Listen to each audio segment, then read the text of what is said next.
Assalamualaikum warahmatullahi wabarakatuh. Halo semuanya, perkenalkan nama saya Epta Aulia dengan NPM A1J023017 kelas 6A, mata kuliah Pengembangan Sumber Daya Manusia. Baiklah, pada vlog pertama ini saya akan merefleksikan hasil yang saya tangkap dari materi kelompok 1, yaitu Manajemen Sumber Daya Manusia, bagian perencanaan dan perorganisasian. Dari yang saya tangkap, ternyata kalau organisasi itu ada yang jalan, ada yang stuck. Itu karena apa? Karena manusianya loh. Karena di vlog kali ini kita bakal membahas manajemen sumber daya manusia, bagian perencanaan dan perorganisasian berdasarkan materi di kelompok 1. Jadi, manajemen sumber daya manusia adalah bagian dari manajemen umum yang fokus ke pengelolaan manusia. Manusia bukan cuma pelaksanaan kerja, tapi aset utama organisasi.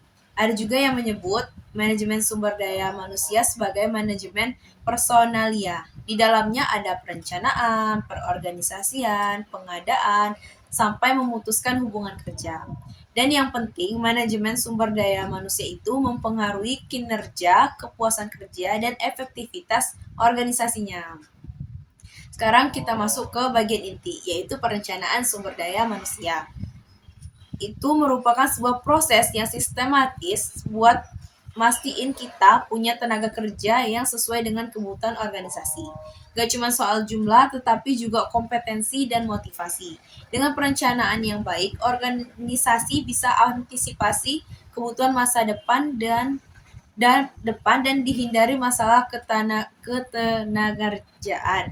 Lalu perorganisasian adalah cara kita ngatur siapa dan ngapain, gimana kondisinya, dan siapa tanggung jawab dan ke siapa.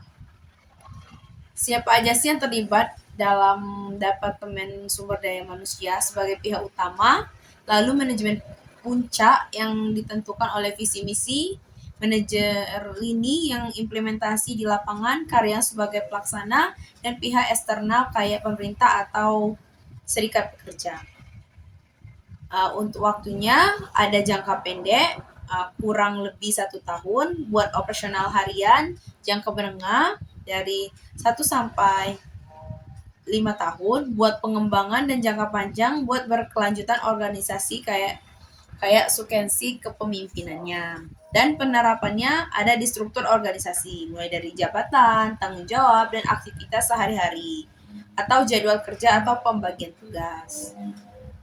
Dari PPT kelompok 1 itu ada studi kasus tentang pelatihan berbasis kompetensi di Hotel Nalendrang, Bandung. Di sana pelatihan dilakukan lewat 3 fase. Yang pertama, perencanaan, pelaksanaan, dan evaluasi. Hasilnya, karyawan jadi lebih kompeten dan profesional. Ini contoh nyata bahwa perencanaan dan perorganisasian sumber daya manusia itu penting, sangat penting ya teman-teman. Dan kesimpulannya yang dapat saya ambil dari kelompok 1 itu, manajemen sumber daya manusia itu bukan cuma administrasi, tetapi strategi untuk capai visi dan organisasinya. Gimana? Sekarang kalian paham kan kenapa perencanaan dan perorganisasi sumber daya manusia itu kunci suksesnya organisasi? Kalau ada pertanyaan yang masih menjanggal, boleh tulis di kolom komentar ya. Kita akan bedah dan sharing sama-sama. Jangan lupa like, komen, share, dan subscribe. Dadah, sampai jumpa di vlog yang kedua.